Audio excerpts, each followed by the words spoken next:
Bonjour à tous, je suis ravie de vous retrouver aujourd'hui pour vous proposer de découvrir qui sont les hypersensibles dans leur grande diversité et peut-être repérer des choses pour vous-même. J'ai lancé un questionnaire qui s'appelle Quel genre d'hypersensible êtes-vous? Il y aura encore d'autres réponses, actuellement il y en a 42, donc c'est déjà très bien. Je vous invite aujourd'hui à venir au-dessus de mon épaule pour découvrir avec moi toutes ces réponses et en savoir plus sur le monde des personnes très sensibles. À tout de suite.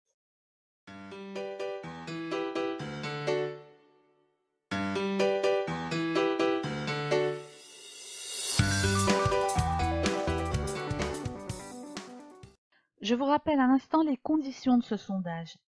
J'avais demandé aux personnes qui se reconnaissent comme étant très sensibles de répondre à un questionnaire que voici, que vous avez sous les yeux. Je vous montre comment Google Forms me renvoie les réponses des personnes. Donc vous voyez, il y a une catégorie individuelle. Donc là, je reçois les feuilles telles que vous les avez envoyées.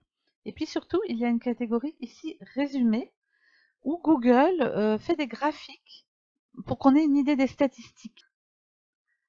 J'ai eu envie de vous montrer les coulisses du questionnaire pour que vous vous rendiez bien compte de comment ça se passe, de ce que moi je reçois et surtout de toute l'aide que ça apporte.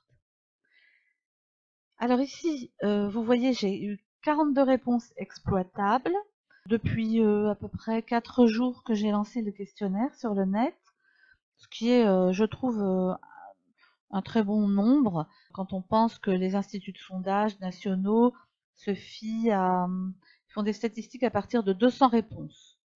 42 à mon niveau, c'est vraiment beaucoup, je suis très contente.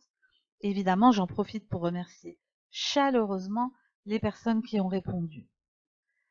Et vous allez voir, c'est vraiment très très intéressant et très aidant. Pour vous aujourd'hui, ça va vous permettre d'entrer dans cette idée que on est tous tellement différents, même dans une même famille. Les hypersensibles, il y a des disparités très importantes. Alors, la première question, c'était veuillez cocher les 3 critères parmi ces 12 qui sont les plus développés chez vous. Donc, je vais vous rappeler les 12 critères. Le premier, c'était j'ai besoin de solitude, je me sens différent, je pleure facilement, je perçois plus d'éléments que la moyenne, je prends les choses trop à cœur, je peux chavirer sur une belle chose, je suis souvent fatiguée, je dois choisir les films que je vais voir, parce que ça peut me rendre malade. La vie en entreprise est difficile pour moi. J'ai besoin de sens. Mes sens sont très développés. Et je suis empathique. Ça, c'était toutes les propositions que j'ai faites. Ici, vous avez des personnes qui ont rajouté 2 propositions. Je suis trop empathique et je suis une vraie éponge.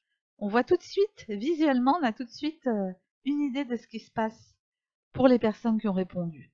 Alors déjà, celle qui est plébiscitée, qui a été choisie le plus souvent, et encore pas par tout le monde, mais quand même celle-ci a un score de 22 personnes sur les 40 réponses qui sont arrivées sur cette question-là. J'ai besoin de sens arrive en premier. Juste après, je suis empathique. Et en troisième, 19 personnes sur je me sens différent. Ce sont les trois critères les plus souvent nommés. Le moins nommé, c'est celui-là, la vie en entreprise est difficile pour moi. Je peux dire que pour moi, Elisabeth, c'est une surprise. Je pensais que cette proposition-là aurait plus de réponses. Et ensuite aussi, pour essayer de renforcer et de bien me rendre compte de la situation, j'avais demandé les 3 critères parmi ces 12 que je vous ai rappelés, qui ressemblent le moins aux personnes qui ont répondu. Et celui donc qui est choisi comme ressemblant le moins, c'est je dois choisir les films que je vais voir. Et puis, je pleure facilement. À chaque fois, c'est des surprises pour moi parce que, par exemple, je pleure facilement revient très souvent dans les livres que j'ai consultés sur l'hypersensibilité. Bon, bah, dans le questionnaire, là, il y a quand même beaucoup de personnes qui disent non, moi, alors là, c'est pas, C'est pas flagrant chez moi. Donc la question des films, la question des larmes et deux autres juste après. La vie en entreprise est difficile pour moi et mes sens sont développés. Ici aussi, hein, c'est très souvent que des personnes disent les hypersensibles sont des personnes qui sont très sensibles à la lumière, au son. Alors on pourrait dire, oui, à ce moment-là, on appellerait hypersensible et hyper émotif ce que on appelle habituellement hypersensible. Pourquoi j'ai gardé le mot de hypersensible? Parce que c'est celui qui a été choisi par Hélène Aron, qui est la spécialiste du sujet, qui est celle qui a fait le plus de recherches, une psychologue américaine, et qui a choisi ce terme. Dans un de mes articles, je discute la question des termes, vous pouvez le retrouver. Bon, il faut bien en choisir un, il n'est peut-être pas parfait, mais ce que je proposais moi, c'était les hypersensibles au sens hyper émotif. Ça n'empêche pas, on peut être hyper émotif et avoir les sens très développés. Vous voyez, c'est déjà un bon score, mais c'est pas ce qui revient le plus souvent. Parfois, je demande des réponses plus personnelles. On n'aura pas le temps dans cette vidéo de les consulter en détail. Je vais aller au diagramme suivant. Comment vivez-vous cette hypersensibilité? Et j'avais proposé 5 étoiles, topissime, j'en suis très fière. 4 étoiles, très bien, je pense que j'ai de la chance d'être hypersensible. 3 étoiles, ça va. À chacun ses forces et ses faiblesses.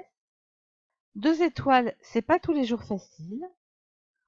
1 étoile, c'est dur, j'ai du mal à trouver ma place. Et pas d'étoile, j'en ai trop assez, j'avais écrit. Que de souffrance en ton nom, hypersensibilité. Donc la réponse là, très largement la plus choisie, c'est pas tous les jours facile, 2 étoiles. Ensuite, j'ai demandé si vous avez coché les cases 5 étoiles, 4 étoiles, qu'est-ce qui vous permet de le vivre si bien? Ou si vous avez coché les cases 0, 1, 2 étoiles, qu'est-ce qui est si difficile pour vous? Encore une fois, ça vous donne l'occasion de réfléchir, de repérer où vous en êtes. Connais-toi toi-même et tu connaîtras l'univers et les dieux.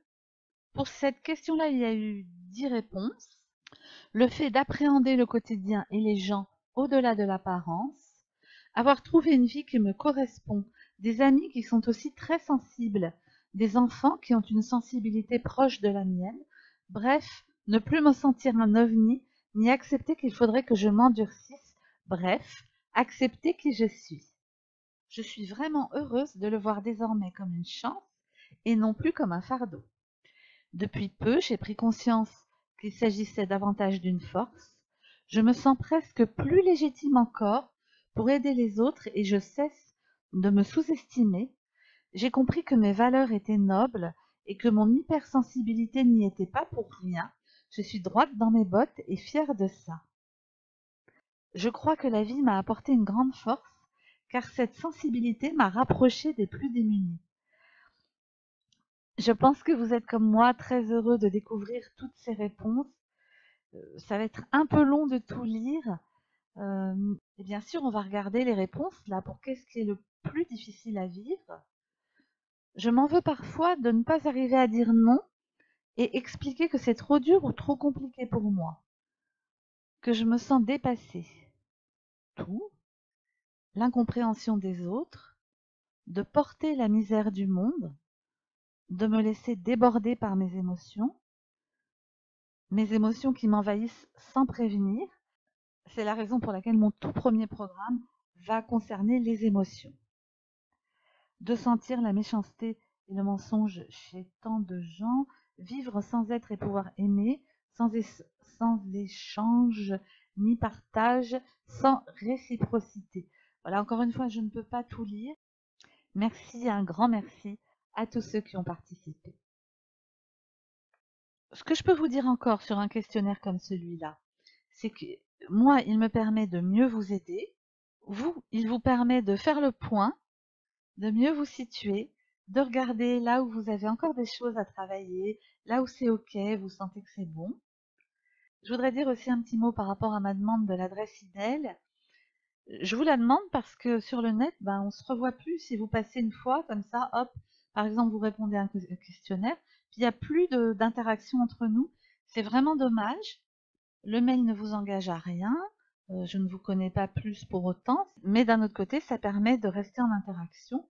Et par exemple, si je propose des choses qui peuvent vous aider à avancer, ben c'est dommage de pas pouvoir les recevoir. Vous pouvez vous désabonner à mes envois à tout moment. Donc n'hésitez pas vraiment à mettre votre adresse email.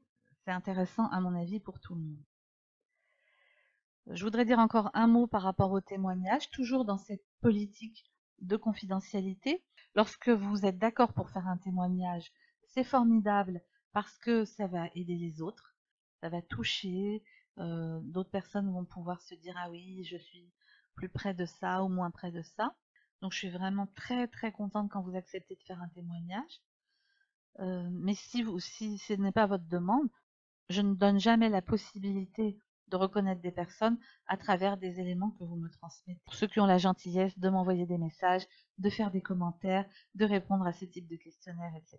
Voilà. Soyez tout à fait tranquille. Je vous rappelle que vous trouverez mes coordonnées sous cette vidéo, que nous allons continuer avec joie ensemble sur nos chemins d'humanité pour se sentir chaque jour un peu plus bien dans sa tête. À très bientôt.